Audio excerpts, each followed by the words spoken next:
Saya sangat mengapresiasi, saya sangat menghargai upaya ini. Saya tahu saudara-saudara semuanya ingin merawat demokrasi di akar rumput. Kita ini ingin merawat demokrasi di akar rumput, bukan di elit, tapi di akar rumput.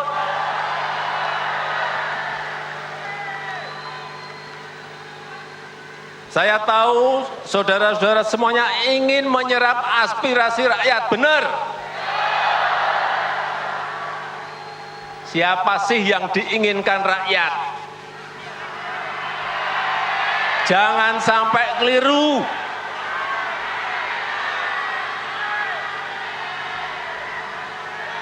Dan saya tahu saudara-saudara ingin mencari, ingin menemukan capres dan cawapres yang benar dan tepat.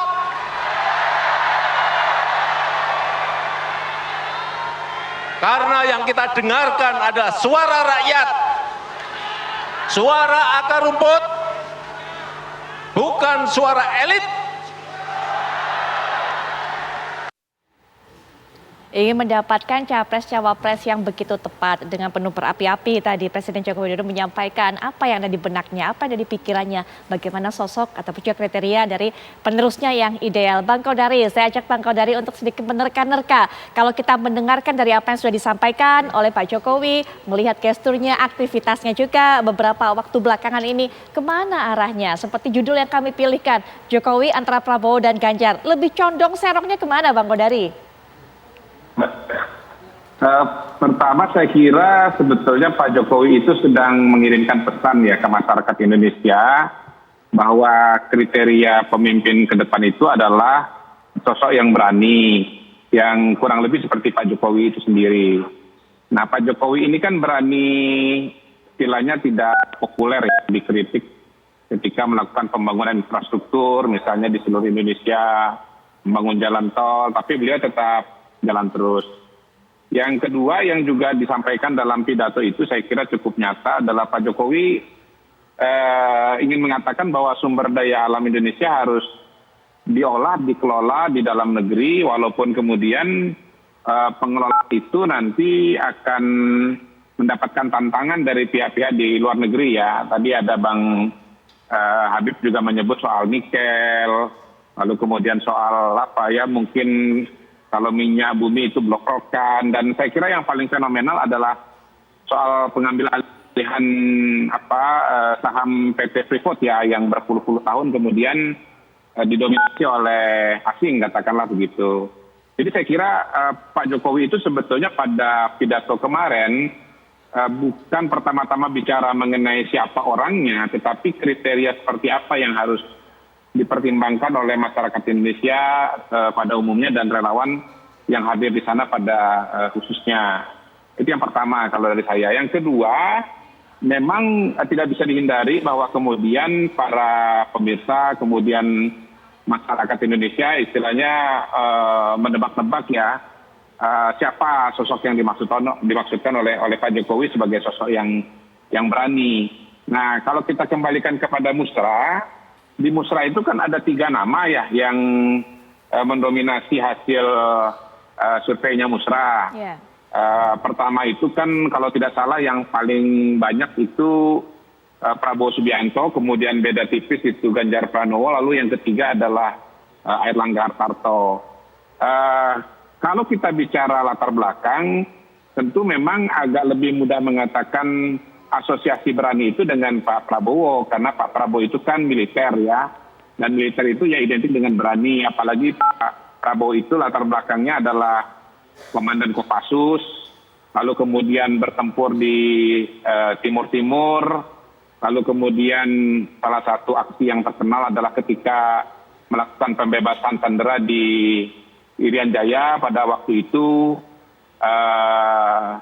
dan juga setahu saya selama maju calon presiden itu banyak bicara mengenai melakukan asing-asing, katakanlah begitu.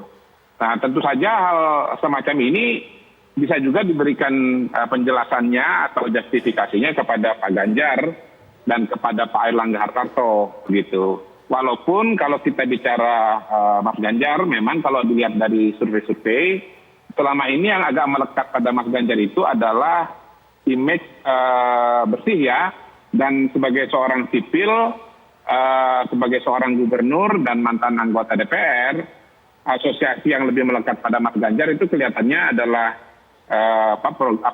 sebagai sosok yang sebagai sosok yang merayat atau dekat dengan rakyat. Nah, Pak Airlangga Hartarto sendiri buat saya lebih dekat dengan image sebagai seorang yang teknokratis, katakanlah begitu, karena memang backgroundnya selama ini banyak di bidang ekonomi, selama di DPR juga bidang ekonomi, lalu kemudian sekarang di pemerintahan juga sektornya sektor ekonomi, ya, bahkan menjadi seorang Menko Perekonomian. Tapi at the end of the day, saya kira nanti ini akan menjadi sesuatu yang menarik, bagaimana kemudian pertama, apakah image berani ini akan menjadi sesuatu yang dominan di kepala masyarakat Indonesia, dan yang kedua, siapa kemudian yang dianggap lebih dominan sebagai pemberani itu oleh masyarakat gitu. Saya kira akan sulit untuk katakanlah ini kemudian didominasi oleh satu orang. Seperti misalnya ada survei-survei mengenai siapa sosok yang dianggap jujur, misalnya begitu. Saya pernah membaca hasil survei. Di situ Mas Ganjar dominan, tetapi ya ada juga yang menganggap yang jujur itu adalah Pak Prabowo, ada juga yang menganggap jujur itu. Gitu. Jadi memang ini adalah kesimpulan atau persepsi yang nanti akan dikembalikan kepada masyarakat pemilih di Indonesia. Yeah. Menurut saya sekali lagi yang terpenting dari pidato Pak Jokowi itu adalah Pak Jokowi mau mengatakan bahwa tantangan Indonesia ke depan sebagai negara yang punya sumber daya alam yang banyak dan mau jadi negara maju adalah Anda harus siap-siap, pemimpinnya harus berani siap-siap berhadapan dengan pihak asing, pihak luar yang ingin mengontrol kekayaan alam Indonesia, dan kemudian itu akan mengalami tekanan-tekanan gitu berhadapan dengan organisasi-organisasi internasional, sengketa hukum di komunitas internasional, dan entah tantangan-tantangan apa lagi lah yang akan kemudian dihadapi seorang presiden Indonesia. Saya kira pada titik ini kita untuk amannya pada poin itu dulu ya, sebelum bicara mengenai figur.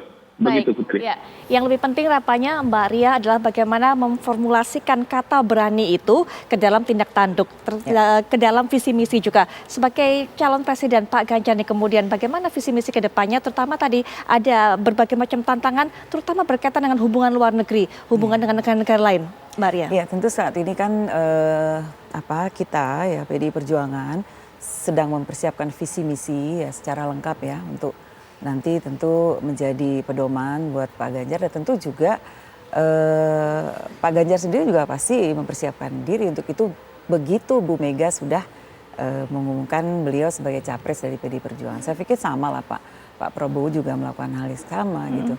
Nah tentu nanti kita lihat ke depan secara detailnya, dan kalau masalah keberanian yang disampaikan atau yang ingin ditanyakan, saya yakin sekali lah bahwa apa yang disampaikan Pak Jokowi itu tentu bukan artinya beliau ingin mengatakan keberanian itu dalam kalimat yang diucapkan, seolah-olah dengan bicara keras, kemudian bicara yang keras, kemudian berteriak itu adalah satu keberanian gitu loh. Kemudian dengan sosok yang terkesan sangat tampilan yang keras dan kemudian itu dianggap sebagai satu keberanian. Kan lebih tepatnya beliau menyampaikan keberanian itu kepada hal-hal yang substantif. Betul. Ya. Substantif itu berani berhadapan dengan pihak asing kan gitu ya. Berani berhadapan dengan tekanan-tekanan dari luar gitu ya. Ketika berkaitan dengan kepentingan dan masyarakat Indonesia, bangsa Indonesia ya. Dan juga bagaimana keberanian dari sosok calon presiden yang memang dianggap dekat dan turun ke masyarakat. Nah, saya udah berapa kali melihat atau mengalami ya sendiri bagaimana ketika Ibu Megawati mengumumkan capres dari PDI Perjuangan, bahkan ketika Pak Jokowi waktu itu diumumkan sebagai capres, hal-hal yang disampaikan oleh Pak Jokowi saat ini sebetulnya seirama dengan apa yang disampaikan oleh Bu Mega ketika memilih calon presiden dari PDI Perjuangan. Harus berani berhadapan dengan tekanan orang dari pihak asing. Ya, Bu Mega harus sangat keras terhadap itu. Kemudian juga berani mengambil resiko walaupun tidak populer, dan itu sudah kita lihat bagaimana Bu Mega juga memberikan contoh bagaimana beliau siap tidak populer ketika mengambil satu keputusan, ya. Dan saya lihat yang disampaikan oleh Pak Jokowi sebetulnya adalah seirama dengan apa yang disampaikan oleh Bu Mega. Apa yang disampaikan oleh Pak Jokowi dengan PDI Perjuangan itu tidak terlalu berbeda gitu ya. Dan kebetulan Mas Ganjar ini calon dari PDI Perjuangan yang sudah diumumkan resmi oleh Bu Mega dan dihadiri oleh Pak Jokowi. Nah, saat ini kalau saya ingin sampaikan, di awal saya bilang semua boleh berandai-andai. Pak Jokowi juga berapa kali memberikan simbol-simbol rambut putih, simbol-simbol yang macam-macam lah ya. Tapi untuk kita, kader PDI Perjuangan, dari tingkat pusat sampai ke bawah saat ini yang sangat penting dilakukan tentu bagaimana konsolidasi ke bawah untuk betul-betul bagaimana Mas Ganjar ini menjadi capres yang betul-betul menjadi kebanggaan PDI Perjuangan dan diterima oleh masyarakat. Kita harus sosialisasikan itu dengan keputusan Ketua Umum, gitu ya, yang sudah disampaikan di batu tulis, dan Pak Jokowi alhamdulillah hadir di situ bersama-sama Bu Mega, Mas Ganjar, ada Mbak Puan dan Mas Nanan. Nah, kemudian selanjutnya tentu ya kerjasama parpol seperti tadi saya sampaikan untuk persiapan dalam kerjasama politik itu tadi menjelang pencapresan. Ya ini biasa terjadi setiap pemilu presiden. Nah kalau masalah nanti asumsi yang berani itu adalah si A, si B, si C, ya saya kembali lagi mengatakan bahwa dinamika politik itu tidak bisa kita hindari dan spekulasi atau mungkin banyak pengamat mengatakan oh yang berani itu ternyata si A, berani itu si B, yang ini. Saya pikir hal-hal itu kita tidak mungkin untuk melarang, silahkan saja. Bahkan kalau ini adinda saya ini sama-sama pengacara gitu ya. Nah ini sekarang udah politisi, sama aktivis, politisi ulung di Gerindra sekarang. Kalau beliau menggambarkan sosok berani itu adalah Pak Prabowo, ya. Betul. Ya tentu saya juga akan bilang, enggak boleh dong, gitu ya, enggak boleh dong. Pak Jokowi kan punya kita PDI Perjuangan. Ya tentu hal-hal seperti itu asumsi beliau ya silahkan saja gitu ya, bahwa yang berani itu adalah orang yang Pak Prabowo yang seperti ini, seperti kita tentu nggak akan ribut persoalan itu. Tapi yang lebih penting adalah substansi yang ditawarkan oleh PDI Perjuangan dengan capresnya adalah Mas Ganjar sesuai keputusan dari Ibu Megawati Soekarno Putri sebagai Ketua Umum. Dan juga tentu dengan dihadiri oleh Pak Jokowi, kami sebagai kader PDI Perjuangan yang memahami Pak Jokowi sebagai kader PDI Perjuangan tentu beranggapan bahwa ini sejalan dan seirama. Tidak mungkin lah. Yang pasti antara Bu Mega dengan Pak Jokowi kan masih berkomunikasi. Kemudian berkali-kali beliau bertemu ya. Masalah persepsi, masalah yang disampaikan. Jadi nggak ada dukungan setengah hati ke Pak Ganjar tuh enggak ya, Mbak Ria ya? Insya Allah kita harus yakin dan percaya bahwa apapun yang terbaik yang sudah diputuskan oleh Ibu Ketua Umum, Bu Mega itu adalah yang terbaik. Dan kemudian dengan Pak Jokowi hadir, itu adalah bagian dari cara ya beliau tentu sebagai kader partai datang pada deklarasi tersebut. Nah, kalau masalah lainnya, asumsi dan lain sebagainya, bahkan Mas Habib mau menyampaikan asumsi versi beliau, Oke, baik. tentu kita nggak bisa larang. Ya, Baik, silahkan baik. saja. Iya, yang gitu paling ya. penting itu memang itu, Bang Habib, bagaimana kemudian mewujudkan yang namanya berani dalam sebuah langkah sikap untuk bisa mengambil kebijakan, mengambil Iya. keputusan saat menghadapi berbagai macam tantangan Iya. dari negara lain. Iya. Tadi sudah disebutkan juga bagaimana langkah Pak Prabowo yang sejalan seirama dengan apa yang dilakukan oleh Pak Jokowi. Ternyata capres dari kubu sebelah, Pak Ganjar pun juga punya hal yang sama. Lalu apa yang membedakan? Apa yang membuat lebih dari Pak Prabowo? Tapi nanti, Bang Habib, berikan kesempatan, tapi setelah jeda kami bisa kembali saat lagi.